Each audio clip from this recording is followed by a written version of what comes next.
Hello and welcome to the first video in our 10-part series. This one is, what are microgreens and why are they better than veggies? Stick till the end to find out. Today we're here in the Valley of Fire. Hello, I'm Connor with Amelia Island Microgreens and I'm excited to be the go-to place for growing your own microgreens. In just a moment, I will share with you a secret tip that'll change the way you think about microgreens forever. First of all, what are microgreens? Well, that's a great question. Microgreens are the stage right after sprouts. The reason why microgreens have gained such a popularity recently is because they're the most nutrient-dense stage in the life cycle of a plant. So think of a head of broccoli versus broccoli microgreens. Your broccoli microgreens are going to be 40% more nutrient-dense. That's really great when you're looking at eating healthier because all that nutrition is packed into those microgreens. And if you thought that was great, wait until you hear this. Microgreens can be harvested in 7 days. That means it just takes 1 week to get your fresh microgreens. No having to go to the store and buying overpriced microgreens anymore. You can just grow them yourself and save so much money. Not only are microgreens nutritious and easy to grow, they are also delicious. I love putting them on just about anything I'm eating, from eggs, salads, sandwiches. I love putting them in smoothies because you can hide them there. So if you're not a veggie fan, adding them to like a chocolate smoothie is great. And I have a couple of videos coming up that will talk about recipes for microgreens, so be sure to stay tuned for those. So you have all sorts of microgreens. Your more mellow ones would be like your broccolis, your kales. Believe it or not, kale is actually a really delicious microgreen. It's not bitter and hard to chew. Oriental mustard is amazing. It's the cousin to wasabi. It's great when you add it to a meal because it has a nice dimension of flavor to it. And then you have peas, which are like going out into the garden and eating a fresh pea. It's nice and crunchy. It's delicious. Here are the 5 microgreens that are great for beginners. The first one is broccoli. Broccoli is excellent because it has a bunch of health benefits, and it's one that a lot of microgreen growers go to because of that. Broccoli has a thing called sulforaphanes, which can aid in cancer prevention. And I don't know about you, but that's pretty excellent. Another great one is Oriental mustard. It's the cousin to wasabi, so it's nice and spicy.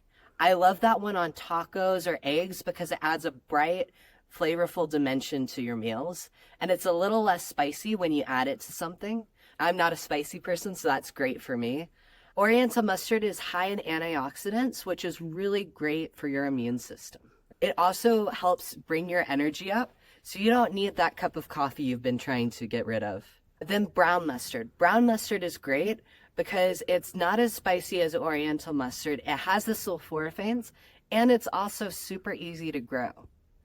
Another really good one is salad mix. It has a nice variety of seeds, from cabbage to collards to arugula. And it's a great mix to add into your salads. And here's a little secret. You don't have to add it to just your salads. You can add it to your soups, your sandwiches, smoothies, really anything you're eating. I've even added it to pizza and macaroni and cheese because you know that makes it healthy, right? And then the last one would be turnip. Turnip's super easy, and it's like going outside and getting a fresh turnip, except not as crunchy and hard to chew. It's super easy to eat.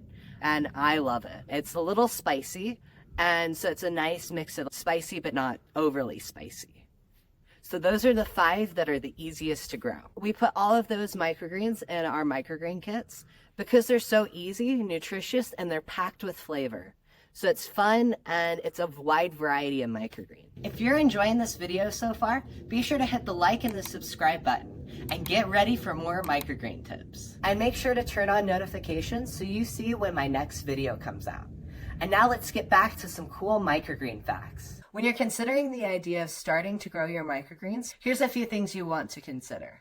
The first thing is you want a 2-tier tray, so that you can lift the microgreens up, put water underneath, and then put that back down. That way you're not pouring your water on top of your microgreens and causing mold, especially when you're in a place like Florida, not so much in a place like Nevada where it's more dry. In a humid place, mold is a real big issue. And so having that 2-tier tray eliminates almost all of that mold. The second thing you're going to want to consider is what grow medium you want to grow with. I suggest coco coir or jute mat depending upon which one works best for you.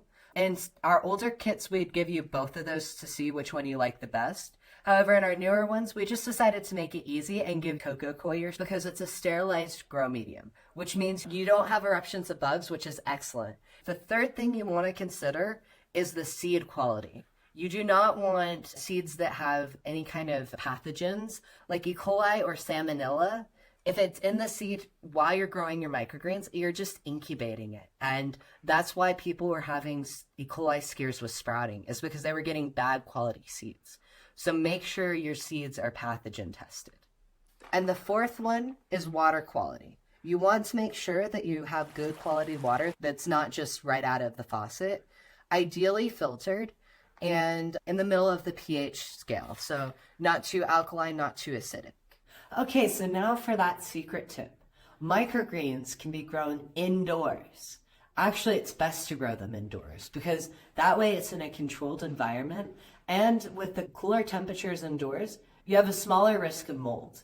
So it's excellent indoors and you can grow it year round, which means in winter you can grow your microgreens, summer you can grow your microgreens, autumn you can grow your microgreens, any time of year you can grow your microgreens.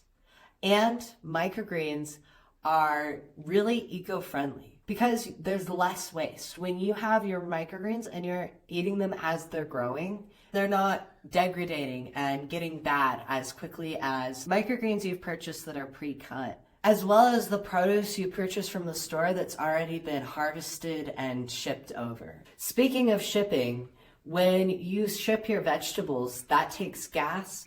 Now remember that secret tip I mentioned? It's coming up in just a moment. Now I want to hear from you. What's been your biggest takeaway? What have been some of your aha moments throughout this video? Please let me know in the comments below. I'd love to hear from you and I check every one of my comments. Okay, so are you ready for that secret tip? The secret tip is that microgreens are more nutrient dense than your mature veggies. That's right, broccoli microgreens are more nutrient dense than a head of broccoli. In fact, they're 40% more nutrient dense than your mature plant. So just take your over-the-counter multivitamin and just throw that away. You won't need it anymore.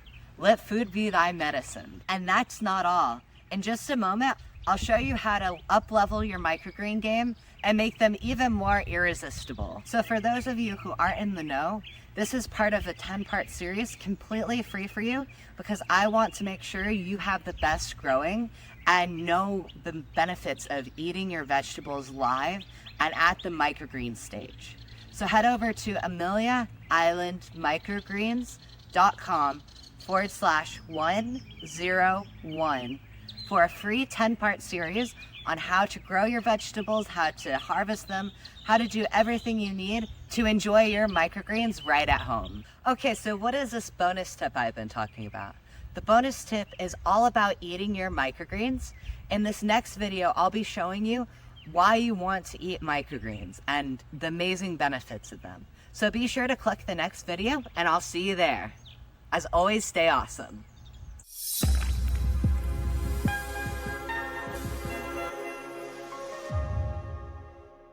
Welcome back to the second part in our 10-part series. And today we will be talking about the 6 reasons why you should eat microgreens and incorporate them into your diet. Want to learn the amazing benefits of why microgreens are so important for your diet? Then stick through this video and I will tell you all about it. Hey, it's Connor with Amelia Island Microgreens, the go-to place for learning about nutrient-rich and delicious microgreens.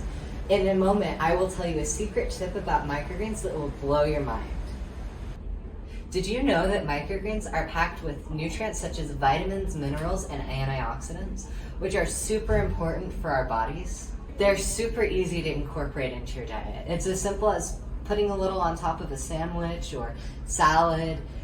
You'll be surprised at how easy it is to find places to put them. And they're really great for your digestion.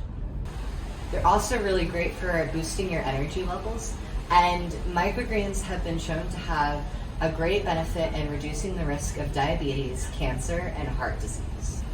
Don't forget, I promised a secret microgreen tip that I will reveal later in the video.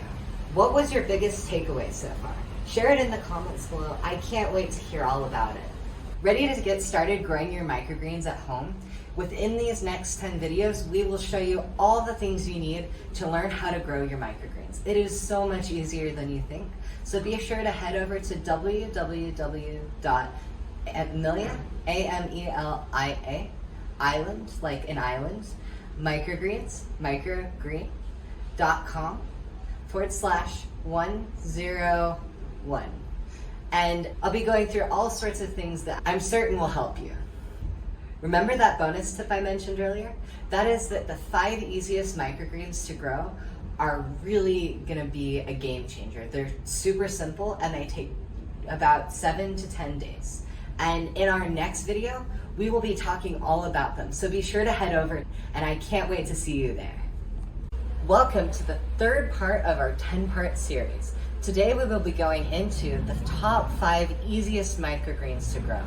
I love them. They're so easy, even a child could do them. I did them when I was 7 years old, and they are so fun. Are you a beginner who wants to learn how to grow microgreens? Well, then this is the perfect video for you, because we'll be showing you where to start with your microgreen journey. And I can't wait to take that journey with you. Hi, I'm Connor with Amelia Island Microgreens, and I am so excited to be the go-to place for microgreen learning and learning about the nutrition and the benefits. In just a moment, I'll be showing you some really amazing tips on how to grow microgreens like a pro. So be sure to stick till the end where I share one of the best tips. So let's start with our favorite here at Amelia Island Microgreens, Wasabi microgreens. They are so amazing in flavor because they taste like wasabi, and yet it's not in your nose and like overwhelming. I love putting these ones on tacos because you get that nice dimension of flavor with them. So one of my next favorite ones is the family called brassica. And in the family, you have kale, you have your broccolis, and these are all high in sulforaphanes. And sulforaphanes are your anti-cancerous properties. And did I mention they taste delicious? Kale is actually one of my favorite microgreens because it's actually not bitter and hard to chew like what you imagine kale to be like. It's actually kind of sweet and it's very tender. Looking for another spicy, flavor-packed microgreen? Turnip is amazing. It has a really great, not overly spiced, but it has that nice kick to it. And it is super easy to grow. So looking for a more mild and calm plant, I highly recommend collards. I have had the easiest time growing collards, and they've never molded on me. They are really easy to grow, and they grow pretty tall for some of my other microgreens, and they have this really calm, like almost slightly nutty flavor. Any radish lovers in the house? Radish is a really nice and really easy microgreen to grow, and it's also super beautiful. You can see there's purples and there's pinks. There's some that are green, some that are a mix of green and a brighter color, and I love them. If you're finding this helpful, then be sure to hit the like and the subscribe button. You won't want to miss any of our other amazing tips. So now that we've gone over the amazing types of microgreens, now let's get into how to grow them. When you start, you'll start by germinating them, which basically is telling the plant, okay, it's time to start growing, and you'll be misting. And it's really important to mist for the first 3 days, and after that, you don't want to mist anymore. So let's talk lighting. Lighting is incredibly important for microgreens, and the great thing is, it is so easy to find the right space. Just ambient light near a window is perfect for them. Or if you have LED growing lights, that also works. We just got some from a store. They're nothing special, it's just LED lights, and they grow perfectly under that. You may want to be cautious if you put them in direct sunlight that they don't get burned or shrivel up from the sun. And also be very careful if you leave them outside, because humidity might make them a little bit more susceptible to mold. The optimal temperature for having microgreens grown, it's more in the cooler. So humid and heat is not good for microgreens. We keep our microgreens at 70 to 74 degrees Fahrenheit, and that really helps with keeping the mold down. If you start to notice any mold, we recommend using a fan to have better air circulation. And please let us know if you're having challenges. We really want to help and make sure that you have the best microgreen growing ability. Remember that secret tip I told you earlier? It's coming up in just a moment. Let me know what your biggest takeaway has been so far. I'd love to hear all about it. I read all my comments and I can't wait to hear from you. Okay, so are you ready for the secret tip? It's to use a double tray. So watering from the top is not a good option because then you're watering in a super dense place and it causes mold. So we recommend using a double tier tray so that you can lift that up, put your water in and put it back down. That way you're not watering in that dense area. Next, I have a microgreen tip that will take your microgreen growing to the next level. Ready to get started growing your microgreens? We have our 10-step microgreen course at AmeliaIslandMicrogreens.com/101. And we'll have all sorts of information there for you to get growing. The bonus tip is to mix your microgreens so that you have a dimension of depth and flavor in your meals. The bonus tip is to add dimensions of flavor by varying up your microgreens. And in our next video, we will go more into depth of how to add microgreens onto the menu. So I can't wait to see you there. Be sure to click the link below. Hello, and welcome to part 4 of our 10-part series, Discover the Most Delicious and Yummiest Tasting Veggies. Are you ready to discover the most delicious microgreens that will take your meals to the next level? Today you will learn how to add flavor to your meals in a healthy and super yummy way. Hi, I'm Connor with Amelia Island Microgreens, and we're super passionate about helping you get fresh, delicious, nutritious microgreens right at home. In just a moment, I will tell you a secret tip that will make your taste buds dance with joy. So first of all, what are microgreens? Microgreens are the stage right after a sprout, and by growing them just a couple days longer, you're enhancing the flavor and the nutritional value. Microgreens are the most nutritionally dense stage in the life cycle of a plant. Microgreens also add a wide range of flavor that will enhance the taste of your meals. From spicy to sweet, they make a delicious treat. In a previous video, I handpicked the top 5 best microgreens for beginners, such as kale, wasabi, collards, and turnips. And I will leave the 5th one out so that you go watch the video. It is a really cool one. These microgreens are bursting with flavor and can add a tasty twist to salads, sandwiches, smoothies, and more. And in a little bit later, I will tell you how I love to use microgreens. Be sure to stay tuned to this 10-part series because I will be going over everything, including how to harvest, how to cook microgreens, and all sorts of things in between. If you're enjoying this video so far, be sure to hit the like button and subscribe, and be sure to hit that notification bell so you can see more of our videos to come. Some of my favorite microgreens include wasabi mustard, which I love putting in tacos and sandwiches. It's spicy when you eat it by itself, but when you add it to some other meal, the spiciness calms down a lot and it becomes a dimension of flavor. It's really good in salads too. If you want just a little bit of kick to your meals. Another one of my favorites would be radish. It's like going out into the garden and picking out a fresh radish. One of my favorites that I'm completely shocked about is kale microgreens.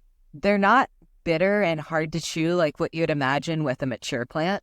They're really calm and they're almost kind of sweet.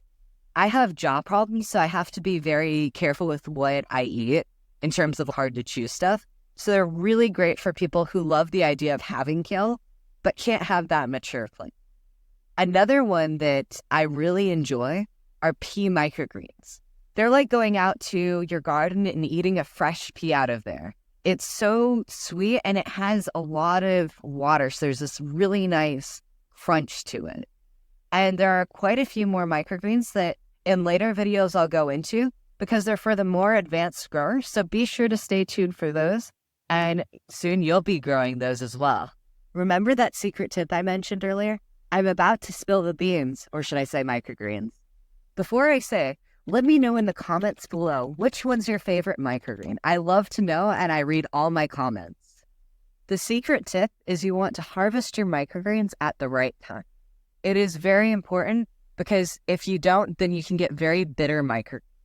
The microgreens that we pick out for the beginners are all grown within 7 to 14 days. In just a moment, I'll share with you which microgreens are most nutritious. You're going to love this one. Ready to get growing your own microgreens? Head over to our website, ameliaislandmicrogreens.com/101 for more information on how to get growing. We'll have all sorts of tips over there where we'll share pro tips on how to grow microgreens, delicious recipes, and ways to harvest your microgreens to get them to the best nutritional density. I'll even show you how to pair different microgreens with different food combinations. Are you ready to hear about the different microgreens that have the best nutritional density? Be sure to hop down to our next video. I can't wait to see you. Have a great day.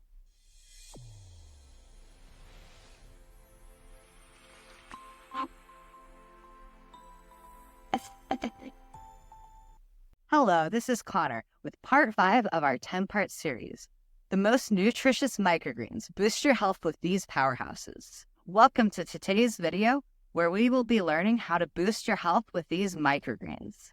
Hi, I'm Connor Hebel with Amelia Island Microgreens, and we're happy to be the go-to place to learn about everything microgreens. In just a moment, I'll be sharing with you a secret tip on how to get the most nutritional benefit out of your microgreens. So today we're going to be talking about the top 5 most nutritional microgreens to start growing. We talked about broccoli being one of our favorites in a previous video, and that's because it's easy to grow and it's high in sulforaphane, which are your anti-cancerous properties, amongst many other vitamins and minerals that our body needs. It's one I'd recommend to any beginner grower. A really popular microgreen that is super delicious is sunflower.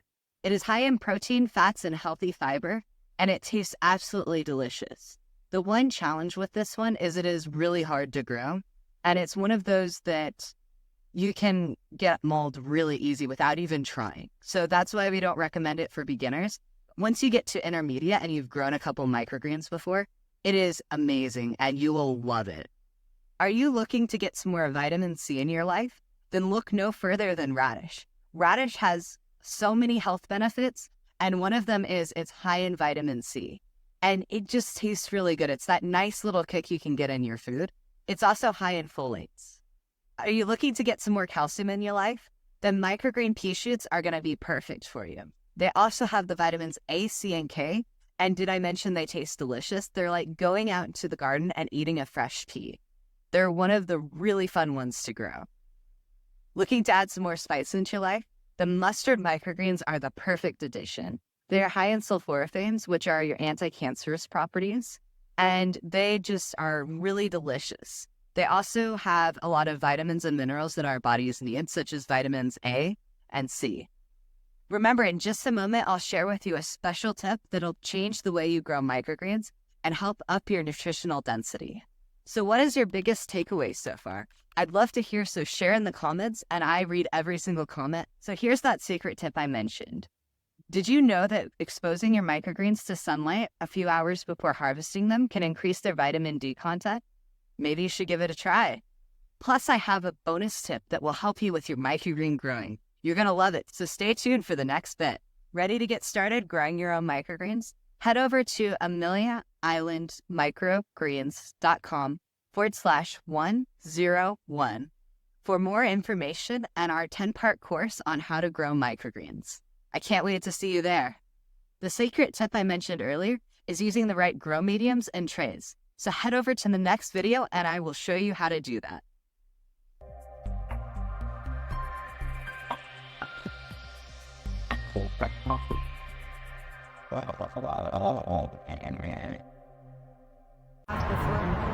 I think there's an alligator. Hello and welcome to part 6 of our 10-part series.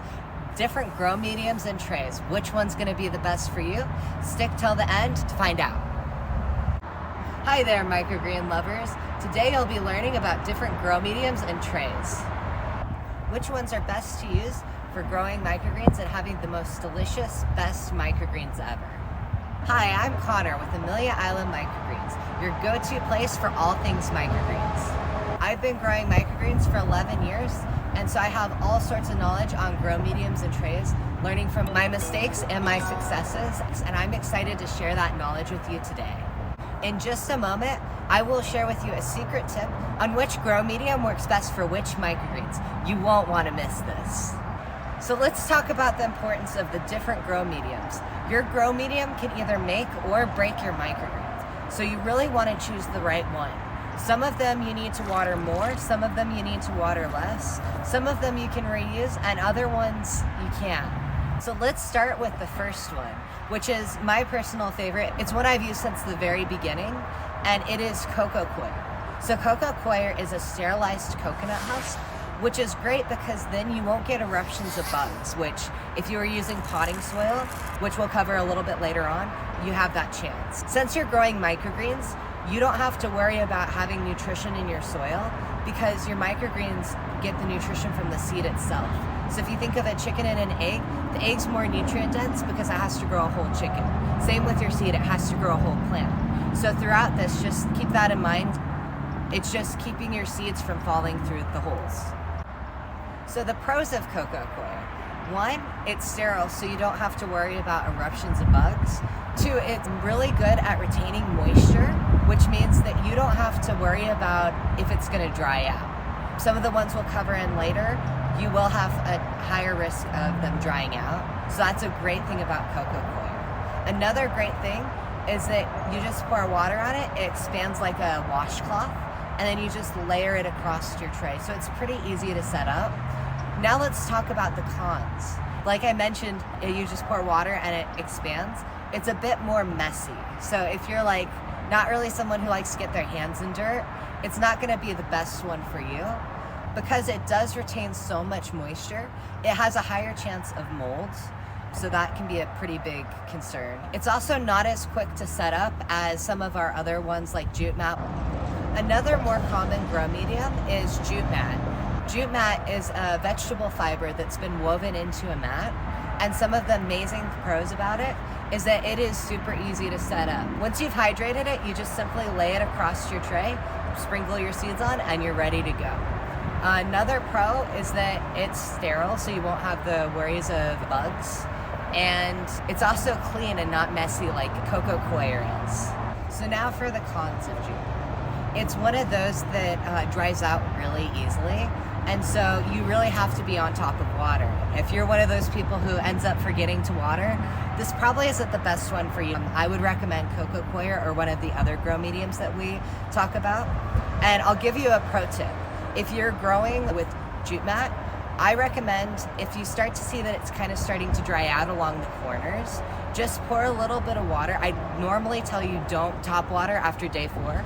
But if it's starting to get a little dry, just pour some water on the sides and it'll kind of rehydrate it. Because sometimes the roots just don't uptake enough water for how dry jute mat is on the first day after germination. And then another thing that I've noticed from me personally, other people swear by jute mat. I've noticed that my harvests from jute mat have not been as good as other grow mediums. So now let's talk about another grow medium called vermiculite. This one's used a lot in your hydroponic towers, which I'll link a video down below on the one that we really like, so you can learn more about growing hydroponically. It's generally mixed with like potting soil of some sort. Some people like it because they can reuse it over and over again, as long as you don't add the potting soil. I find that that process of sterilizing it and cleaning it takes a while, and it's just cost effective to go with something like your cocoa coir or jute mat. It's also typically more expensive. However, you do get to reuse it, so it just depends upon if that is the way you want to go. Some people like to use paper towels to keep their seeds from falling through the tray as a grow medium, because all your grow medium is going to do is just keep your seeds from falling through the tray. And I've looked at that. It's pretty interesting that you can just use paper towels like that. However, one thing you really want to make sure is that your paper towels aren't bleached or have any bad chemicals in them, because that can seep into your seeds, and we don't want that. So just be very cautious if you go down that route. And if it's really the cost-effective side that you're really looking at, when you get seed refills from us, you'll get the seed and the soil, so you won't have to worry about using something like paper towel or anything that just makes you feel uncomfortable. We have both the cocoa coir and the jute mat, So if one of those really works for you, then just use that from us and you won't have to worry. Another really popular grow medium is hemp. It's a mat very similar to jute mat. I haven't personally used it, but I've heard a lot of good things from it. And it's very similar to the way that jute mat is. You just soak it and then you just put it on your tray. However, I've heard that it actually retains more moisture than jute mat does. So it's really nice. It's like the best of cocoa coir and jute mat. So another one that's really interesting that is very new to the market is a mat. It's very similar to those dehydrator mats. And one thing that's really cool about it is it won't break down, because plants can do stuff like break a rock. The roots are so strong that in order to create something that can be reused, you need a mat that's specifically designed for that. So it's really fascinating in how it works. The great thing is you don't need any soil and it's very quick. You just put your mat on and it's good to go. So very easy to put down. And you also don't have to worry about any kind of chemicals, what's in it. You definitely don't have to worry about eruptions of bugs. And mold is much less. So the cons for it would be that it's actually really hard to clean, at least from my experience, because the roots get attached and it's like pulling out knots. You have to really work at getting it to where there's no roots in there. Whereas like with your soil, you just pull your soil out and it's done. Whereas this, you want to reuse it, so you'll need to get all of those little bits out. It's reusable, but it's expensive on the front end. So now let's talk about how to prepare your grow medium. Each one has a different way to prepare it for growing microgreens. They're all very similar in how they grow. Let's talk about jute mat and cocoa coir, which are the ones that you'll be getting in your kit. Jute mat is super simple. You'll just unroll your mat and then you just put it in water for 5 minutes. You take it by the corner, let the water drop off, then you stretch it out and you put it on your grow tray. So super quick, super simple. So then cocoa coir. This one is really fun if you like to get your hands all dirty and just have a fun experiment. What you do is you get a bowl, you put your cocoa coir in, you pour your water in, it'll expand like those expandable washcloths. One of our types of cocoa coir that we did have before, I think there's an alligator. There's an alligator. So now with that out of the way, there are a couple different variations of the kits that we've had over the years. One of them does have a bag that you can just pour your water in and it'll expand in the bag. So be sure to do that if you have that. And the other thing with that one is you only use half of your cocoa coir for your growing. In all of our other kits, you use the whole cocoa coir pump. Be sure to follow the directions and you'll have that on both your cocoa coir and your jute mat. Once you have it expanded, you place it across your growing tray as evenly as you can and try and remember what it looked like when it was dry, because that dry color you don't want to have any time while you're growing your microgreens. If you notice that, be sure to water your microgreens. So now, which trays work best for which microgreens? Well, that's a great question. What you're going to want to look for in a microgreen tray is one that is durable so that you can reuse it over and over again, because having a durable tray will make it much easier so that you don't have to go look for another one each time you're growing. And it saves you money in the long run. So if you're wanting to grow microgreens more than just one time, a durable tray is really helpful. The other thing you're going to want to do is have one that's a 2-tier tray. And what I mean by that is having a graded tray on top, like what you think of when you think of like sifting sand, because that way you can have your roots grow and into the second tray. And that second tray is really great. By having the 2-tier tray, you reduce your risk of mold significantly because you're not pouring your water on top. So that 2-tier tray is one of the most important things I've found in my growing experience. You want to keep your forests of microgreens as dry as possible. That's not to say to stop watering your microgreens. You just want to keep your forests dry and your roots uptaking the water. You don't want them sitting in water because that'll cause root rot. So if you like this video so far, be sure to hit the like and the subscribe button so that you don't miss future videos from us. And be sure to stay till the end of this video so that you can see who our surprise guest was. Was it an alligator or was it something else? And right now, comment below, what do you think it was? Do you think it was really an alligator? Did I make it out alive? We'll see. So just remember, for our kit, what we do is we reuse the tray, but we never reuse our grow medium. Another grow medium that we picked up from Microgreen Farmer is mushroom compost. And it was great because it wasn't something you had to pour water and expand, and it was much less expensive. So if this worked out, it was going to be awesome. But what we found is that we started growing micro mushrooms, and that just didn't seem to work well for us. But like them, it may work for you. They have amazing microgreens, so you never know what works for one person and what works for another. So don't be afraid to experiment. Have fun with it. Be like a little kid on Christmas and just opening up, what am I going to grow today? Learn as much as you can and just enjoy the process. There's no wrong answer. So remember that secret tip I mentioned? Get ready because it's coming up shortly. So what's been your biggest takeaway so far? What's been the grow medium that's just stood out to you and you're like, I want to grow that? I'd love to hear in the comments below. I read all your comments and I love to hear from you. And remember, it's not about perfection. It's about enjoying the process. It's a journey, not the destination. Okay, so for the secret tip, I have something really cool that's helped me when I just started growing microgreens, or for people who have trouble seeing like the little seeds as they're planting. What you want to do is look at your seed color and your grow medium color. Try and get them two different colors. Like for example, wasabi is this bright yellow, so cocoa coir will work really well. So that when you plant your seeds, you're able to see them. It's like a neon sign saying there's a seed right here. So that way you can plant super evenly and you don't have to worry about huge clumps of seeds. Another example would be like your broccoli, which is like a darker seed, and then jute mat, which is like this tan color, so you can really see where your seeds are. Like that pro tip, I have another one coming up in just a moment.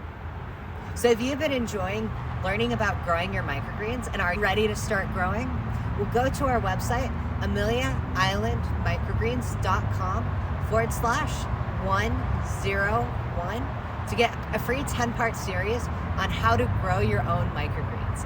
So I can't wait to see you there. So be sure to keep an eye on your email for the next video. Okay, so now for that pro tip.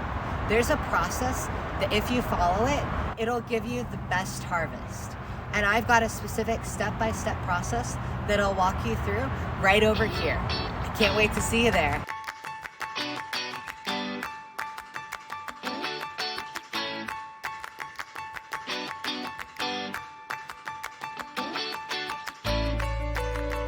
Hello, and welcome to part 7 of our 10-part series. Today, we will be learning about how to grow your own microgreens. You'll learn everything you need to know to grow your own microgreens right at home. Hey, it's Connor with Amelia Island Microgreens. We've helped countless people grow their own microgreens, and today we're going to help you grow your own too.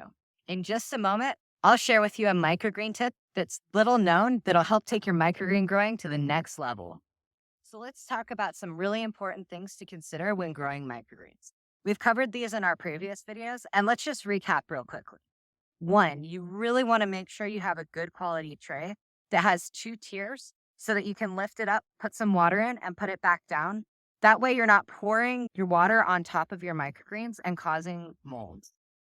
2, you really want to make sure you have good quality seeds. Your seed quality is incredibly important. It's one of the reasons why people were having E. coli scares with sprouting, because they were getting bad quality seeds.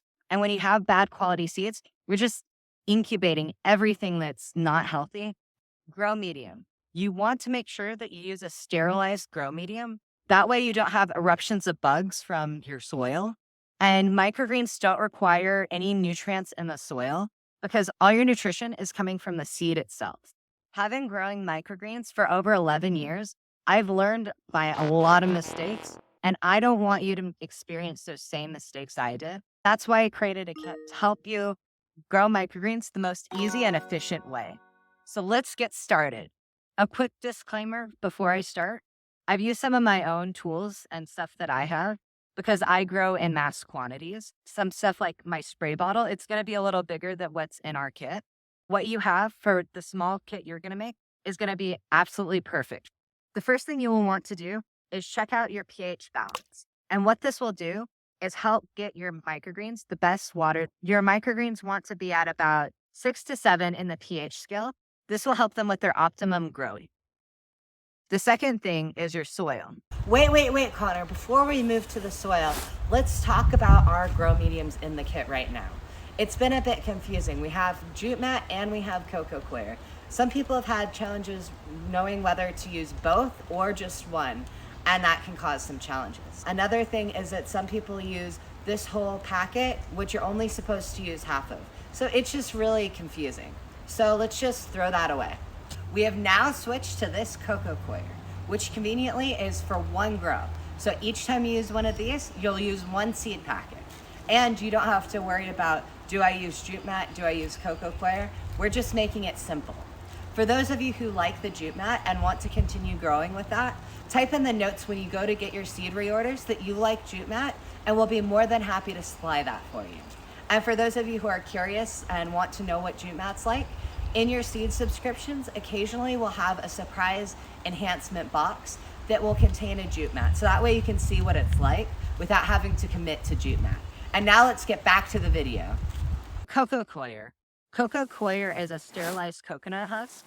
And what you will do in order to use it is you pour water on it and it'll expand like those washcloths you get at the store that expand because they've been compressed. It'll grow about 8 times the size that it is right now. Okay, for jute mat, what you want to do with jute mat is you want to lift the white tray up, put that aside, and use the green tray. What you're going to do in the green tray is put some water in and put the jute mat, lay it out, and let it soak for about 5 minutes. After that, you take the corner, you lift it up, and you let that water drain off of it.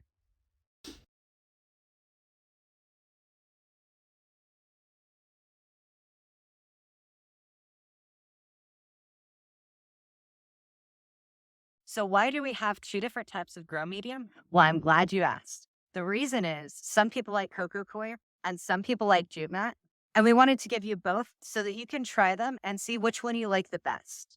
Once you figured that out, let us know what you like. I will be more than happy to give you that one. And if you like both, then we'll give you both. So let's talk about seeds. Seeds are super simple and they are really fun to do. So what you do is you take your seed packet, open it up, pour the seeds on your hand. And then some people like to sprinkle it like this. Some people like this. Some people who are chefs love doing this. Just whatever works for you and however you can sprinkle your seeds on as evenly as you possibly can. The more evenly you sprinkle them, the better. Because when you start to have little seed clumps, that's where mold loves to grow. So if you can get it as even as you can, you're golden. So now what do you do after seeds? Perfect question. Now we're going to start misting our seeds and getting them ready for germination. What germination is basically a time to incubate your seeds and tell them, hey, it's time to start growing. So what you do is you mist your seeds in soil. This will help get them as moist as they need without causing them mold. So you mist them a couple times. Then you take your tin foil, put that across, and then lift it up a little, mist underneath, and get that nice humidity down. And lastly, don't forget to put your germination tracker on because we all know we forget stuff. So that way you can circle or write whatever microgreen you're growing today. And that way, when you get to the point where you're like, what did I grow? You now know. You also know if you missed it today or if that was yesterday. If you're finding this information helpful so far, be sure to hit the like and subscribe button. And be sure to hit that notification bell so you know the moment my next video comes out. Can't wait to see you there.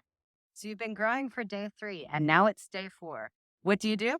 Well, I'm glad you asked. Today we'll be removing the tinfoil and taking them out of germination.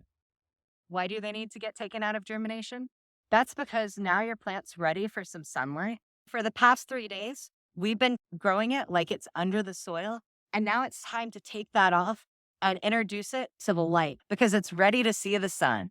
Where do you put your microgreens once they've gotten out of germination? Great question. Now we're going to put it near a window with ambient light. So it gets the nutrition from the sun. It does not have to be in direct sunlight. So a kitchen countertop is perfect for it. Remember that tip I mentioned in the beginning of the video? What's coming up in just a moment. I'd love to hear from you. So for your homework today, please let me know in the comments below, what's been your biggest takeaway so far? By having an open conversation, you'll be more likely to start growing and start experiencing the amazing benefits of growing your own microgreens. Research shows that when you have a community, you're more likely to stick with something and stay inspired. We want to be there for you.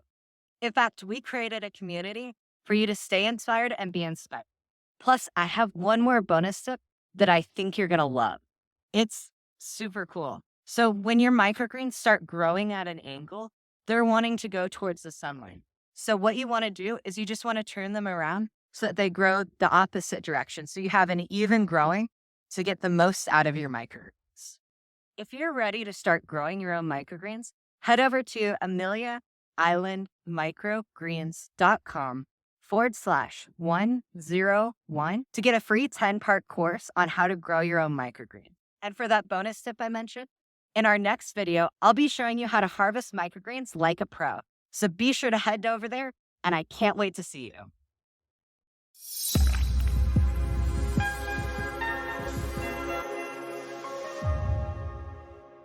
Hello, and welcome to part 8 of our 10-part series.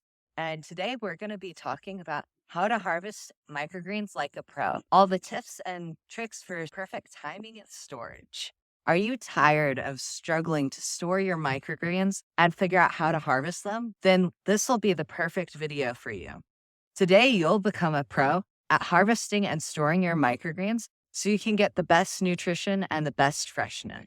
Hello, I'm Connor with Amelia Island Microgreens, and we are the go-to place for growing microgreen. We are passionate about helping you grow and enjoy the freshest, healthiest microgreens at home. In just a moment, I will share a secret tip that'll help you get the most out of growing your microgreen. Now let's get into the video. So let's talk about time. What time is the perfect time to start harvesting your microgreens? We recommend waiting until you're ready to start eating them to harvest rather than harvesting them all at once. So about day 7 is when you can start harvesting your microgreens, and then to about day 14. We recommend harvesting right as you're about to eat them. And that's why we recommend getting our deluxe kit. So while you're eating off of one tray, you can plant your next tray. So you have that nice rotation going so you don't miss your microgreens. After about day 14, your microgreens usually will get bitter. One of the ways you can tell that your microgreens are starting to verge is if they start producing a third leaf. That is called the true leaf. And that's when your microgreen starts to get out of its microgreen stage. Also, if you notice your leaves are starting to get a little yellow, 2 of our microgreens that are really important to eat or harvest before day 14 are peas and sunflower. Peas have a chemical in them that will make them strong and woody so that they can trellis when they get older. And so you really need to make sure that you get them before that. They'll taste very woody, and this can happen in a matter of hours. It's really fascinating to notice, but also very sad to experience. And then sunflower, they get very bitter, and they're also one of the ones that's really likely to mold. So you really want to eat them before day 14. So how do you harvest microgreens? Well, I'm glad you asked because the harvesting is really important. Imagine this is your microgreens, and then this is your soil. You harvest just above the soil so you get the most microgreen. What tool do you use to harvest?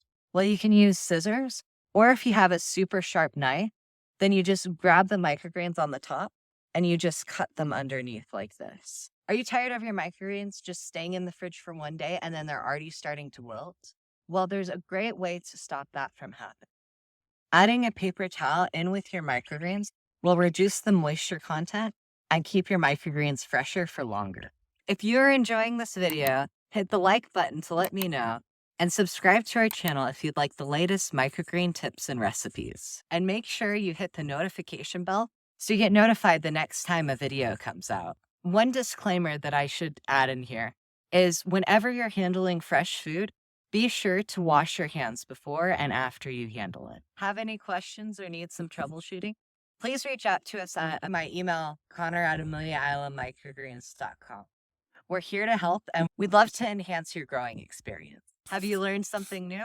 Please let us know in the comments below. I'd love to hear what's been that big aha and takeaway for you. I have some delicious microgreen recipes that I'll be sharing in just a moment. But first, are you ready to start growing your own microgreens? Head over to AmeliaIslandMicrogreens.com nutritional.com/101 for more information and a free 10-part series on how to grow your own microgreen. Okay, so here are the yummy microgreen recipes I promised you. Head over here and I'll show you 10 creative ways to put microgreens in dishes that is delicious and easy, so you can enjoy their fresh, delicious flavor in all sorts of dishes. And before you go, I'll share with you my favorite. Wasabi microgreens in tacos are delicious. They add this spice and this nice dimension of flavor. So I'll see you over here where I'll share more recipes with you.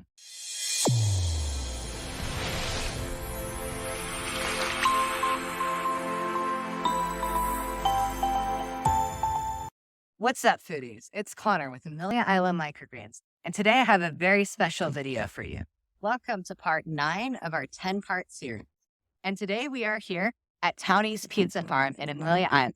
So let's come on in. In just a moment, I will reveal a secret tip that'll turn you into a microgreen pro in no time. You won't want to miss this one. So now it's time to learn about the go-tos for foodies who want to eat the healthiest they can. According to NHS, 1 in 2 people will develop some form of cancer in their lifetime. That means that your friends, your family, even yourself have a risk of getting cancer, have a high risk. So what can we do about it? There are so many ways to help prevent cancer. One of those is by eating healthy and nutritious food. And one of the best things for that is broccoli. Broccoli is high in sulforaphane. A lot of your leafy greens are too. Broccoli microgreens are high in vitamin C and vitamin K, and those are great for your bone health and immune health. Now let's move to something a little spicier. Radish microgreens. Radish microgreens are high in antioxidants. Antioxidants are really good for scrubbing your body of free radicals. Are you forgetting things that you wish you would remember? Walking into rooms and being very confused why you went in them in the first place? Well, radish microgreens are going to be perfect for you because they have vitamin B6, which is really good for your cognitive health. Another thing that radish microgreens are really great for is helping you with detoxification and also improving your skin health. Now let's talk about a microgreen that is very popular. Kale. They're really popular among foodies because they're so nutritious. So imagine having microgreens, which are even more nutrient-packed than standard kale. Kale microgreens are high in iron, which is very good for oxygenating your blood. As a lot of my fellow people who wear glasses, we know that vision is very important, and kale microgreens are really helpful in that. They have vitamins A and vitamin K, which help with your vision as well as bone strength. And once again, because they're high in iron, they're a great addition for your heart health. And I know a lot of Americans get really concerned about having a heart attack. So having something that really helps your blood is going to make a huge difference. Now let's talk about my absolute favorite microgreen, wasabi mustard. Wasabi microgreens are perfect if you're ready to start detoxing. They have myrosinase, which is really good for detoxification of your body. As someone with a lot of achy joints, it really helps to have something that's anti-inflammatory. And wasabi microgreens are anti-inflammatory. They're also great for your bone health, and they taste super good. They add a zesty and unique flavor to your dishes, which is super amazing. I love putting them in salads and tacos because of their flavor. It creates a whole different dish. Are you looking to have foods that are high in calcium without having to have milk? Well, then you're in luck. Amaranth microgreens are high in calcium, and they also look super beautiful. They're shades of pinks and purples. They're high in vitamin E, which keeps your skin glowing. And they also have this really nice earthy taste that tastes like beets. So before we continue on with this, I want to let you know a little bit more about amaranth because a lot of people are very confused what amaranth is. The mature plant gets to be about 7 feet tall, and it has these beautiful red plumes. What a lot of people do is they'll take and dry out those plumes, and they'll pop it like popcorn. It's usually used as a grain substitute, and it's really delicious. So here's a big bonus tip. Hold off a few of your seeds from your microgreen seed packet and plant them in your garden. They're super easy growers, and you can take those little baby leaves and put them in your salads. Now let's get back to some of the health benefits. Amaranth microgreens are high in protein, which is super important for vegans and vegetarians. So if you're liking this so far, be sure to smash that like button and subscribe to our channel. It really helps us in getting you new and amazing content. Basil. Smells so good, and it's super healthy for you too. Basil microgreens are high in antioxidants, which fights off oxidative stress in your body. Speaking of how it smells, basil's really good for aromatherapy, and it's also really good for your digestion too. So now for all my people with glasses, they also improve vision. I love a good pepper. They add so much dimension to your meals. All your nightshades are not going to be good in microgreen form because the stem itself is not healthy to humans to consume. Anything with a stem that isn't consumable for humans will not be good as a microgreen. So stay tuned and I'll have another really good tip for you. Are you looking to keep your bones nice and strong? Collards are the perfect microgreen for you. They're high in calcium. For someone like me who deals with autonomic and nervous system challenges, collared microgreens are really good because they're high in vitamin B6. Vitamin B6 helps in calming down your nervous system. Another thing that they're really good for is helping lessen the risk of blood clotting because they're high in vitamin K. So here in Florida, we're at the end of our growing season for sunflower, which coincidentally is exactly what we're going to talk about. Sunflower microgreens are high in vitamin E, which is really good for protecting your skin from damage. It is also high in iron, which, as we mentioned before, is really good for your blood. And it's also really good for boosting your energy levels. Who needs coffee when we already have a high energy level? And lastly, it is also really tasty. So let's talk about pea microgreens. Pea microgreens are really high in vitamin K, which is really good for your vision. Who knew there were so many vegetables that were really good for your eye health? And speaking of which, there are also so many that are really good for your heart and blood health. And that is what pea microgreens are as well. They're high in iron, which really helps your blood health. And they're also high in lutein, which helps your heart and your eyes. Be sure to share in the comments below what your favorite microgreen tip has been so far. I'd love to hear your aha moments. And be sure to tell me which of these microgreens is not only your favorite, but also the one that gives you the most benefits. I can't wait to read all your comments. So now let's go to our secret tip. The secret tip is growing microgreens with cocoa coir. Cocoa coir is good and it's eco-friendly. It's really good at retaining that moisture in your growing. Are you ready for another game-changing tip? Be sure when you're growing microgreens to use cocoa coir or jute mat. Do not use both at the same time. We put them in our kits so that you can try one and then the other, but don't mix them. That's not going to be good. Cocoa coir and jute mat are eco-friendly and they retain moisture. They're great for growing microgreens. And once you're done using them, you can compost them.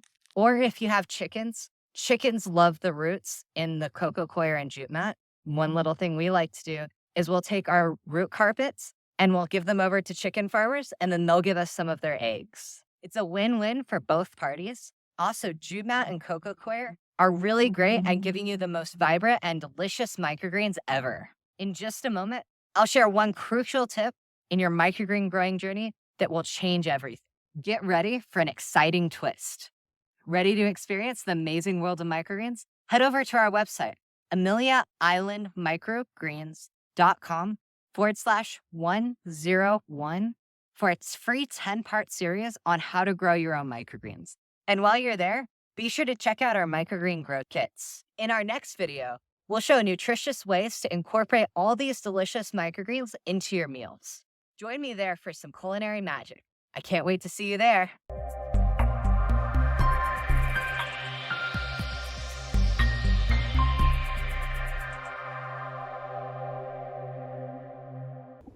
Hello and welcome to our last video in our 10-part series. We will be talking about microgreen recipes, from soups to salads, delicious ways to enjoy your microgreens.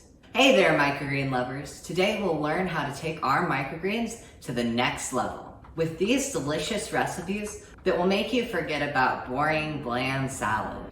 Hi, I'm Connor with Amelia Island Microgreens, and I'm excited to be the go-to place for all the best and freshest microgreens. Hold on to your taste buds because I've got a secret tip that's gonna turn your meals into flavor explosions. But first, let's dive into the world of microgreen culinary awesomeness. As we've discussed in previous videos, which if you haven't seen already, Be sure to sign up for our 10-part series that has all sorts of amazing microgreen tips. Microgreens aren't just small, they're the most nutrient-dense stage in the life cycle of a plant. So having a little bit of microgreens can improve your health and well-being. These little mighty vegetables pack a powerful punch. In fact, in our previous video, we talked about the most nutritious microgreens because microgreens have all sorts of vital vitamins, minerals, and like I mentioned before, super nutrient dense. It's time for breakfast. Microgreens can take regular dishes and make them into gourmet masterpieces. For example, let's add them to some smoothies. Adding microgreens into your smoothie will give you a power-packed breakfast. Speaking of which, let's go do that right now. Today we are making a smoothie called the Sunrise Warrior. I'm making 2 different variations of this because my camera person over here loves bananas and peanut butter. However, I do not like that.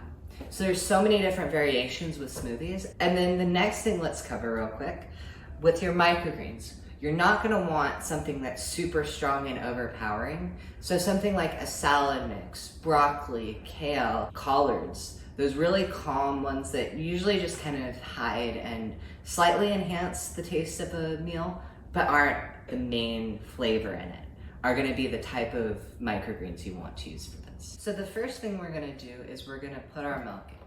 So right here I have a couple different protein powders. Whichever one you want, look on the back of it and it will say how much milk to use with the ratio of fluid to protein powder. And this one says for 2 people, 16 ounces. On this Vitamix, it has a little thing, it'll show the ounces. I'm gonna pour up to that 16 ounces. And I'm using almond milk. You can use any kind of milk that works for you. You can even use water, whatever you want to add the right consistency, texture, and flavor. And then after that, I'm going to put in my ice. Enough to keep it cool and kind of give that nice, almost kind of frappuccino type of taste to it. And then now I'm going to blend this.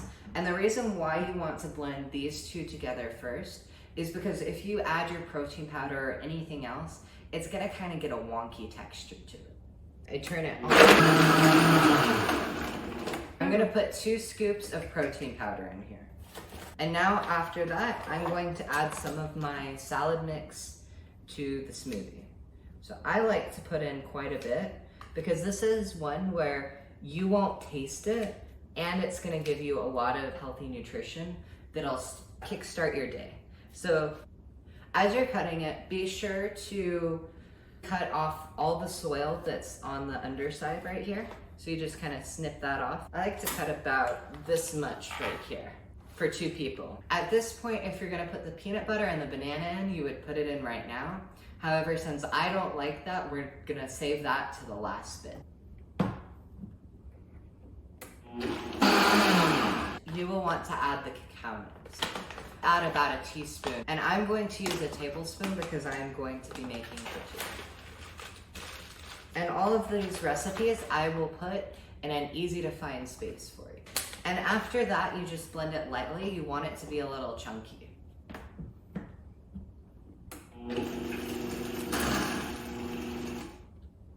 See how nice that texture is? And you don't even notice that there's any microgreens in there. Now for someone who likes the peanut butter and the banana, you're gonna wanna go ahead and add the peanut butter in. You can use alterations like nut butter or sunflower butter, whatever works for you. You're gonna wanna put about half a banana in there. And I personally like to cut the top off when it looks a little funky. And then you just throw that in there and blend it up. Okay, now it is time to pour it.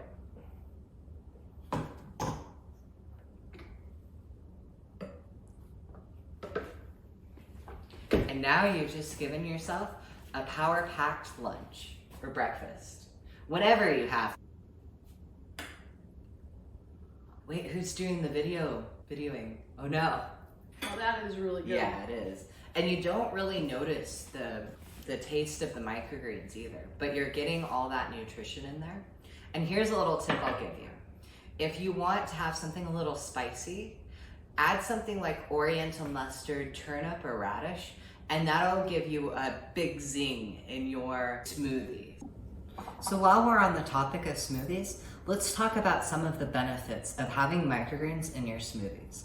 Adding microgreens to your smoothie can increase its nutritional content. Microgreens have various vitamins, including vitamins A, C, and K, as well as essential minerals like potassium and iron. And guess what? They're also high in antioxidant. Antioxidants can reduce oxidative stress and can reduce the risk of chronic disease, which, as we've mentioned in previous videos, the big three killers are heart attack, cancer, and stroke. And being able to reduce your risk makes a huge difference in your life expectancy. Microgreens are also great for improving your digestion. Many microgreens, including broccoli microgreens, contain a fiber that can help with your digestion and promote a healthy gut. And I don't know about you, but that sounds really great to me.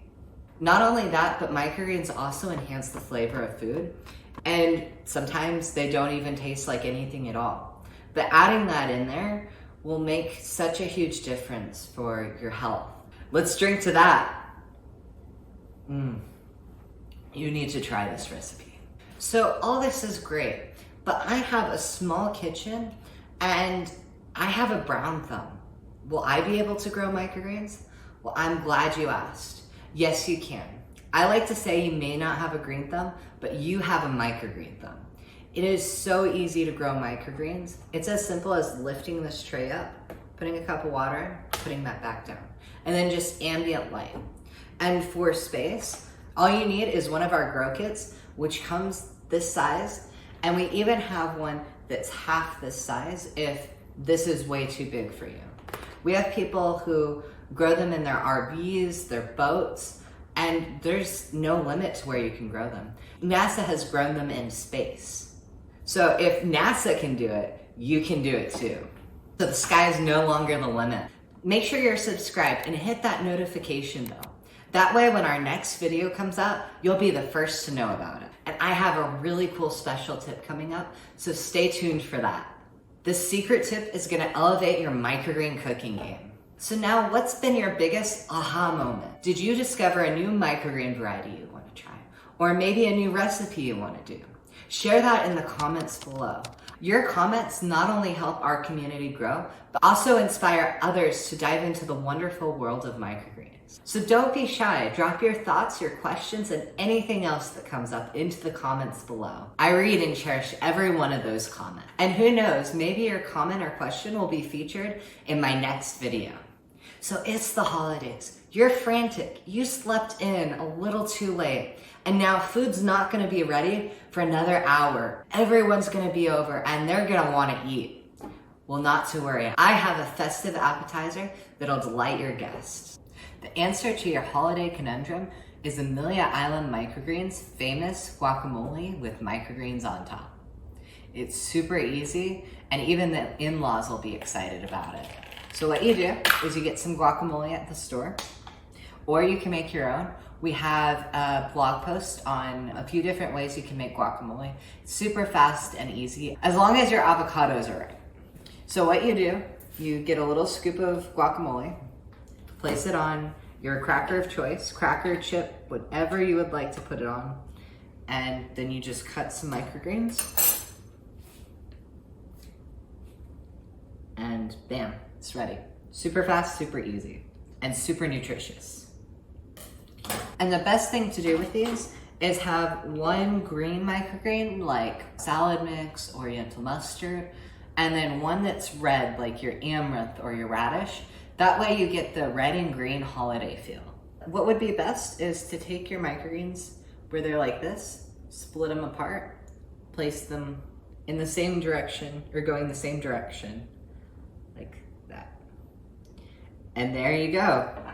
Microgreens, guacamole, and chips. You can do the same exact thing with hummus, and it's best on crackers. You can also use goat cheese, just drizzle some balsamic vinaigrette. Get creative with it. There's so many different variations with this, and the sky's the limit. Ready to take your microgreen growing to the next level? Then don't miss out on our exclusive 10-part series packed with in-depth tips, insider secrets, and everything you need to know in order to become a microgreen pro. Get instant access to this video series by clicking the link below or going to Amelia Island Microgreens/101. I can't wait to see you there, and I can't wait to hear about everything you learn. Okay, it's time for the secret tip. So you know how when you cut herbs like parsley or basil and you cut them really finely, a lot of that oil, it excretes out and it becomes more fragrant and more delicious? Well, you can do that same thing with microgreens. So what you do is you ball up the little microgreens, you take your knife, and you just cut them really finely.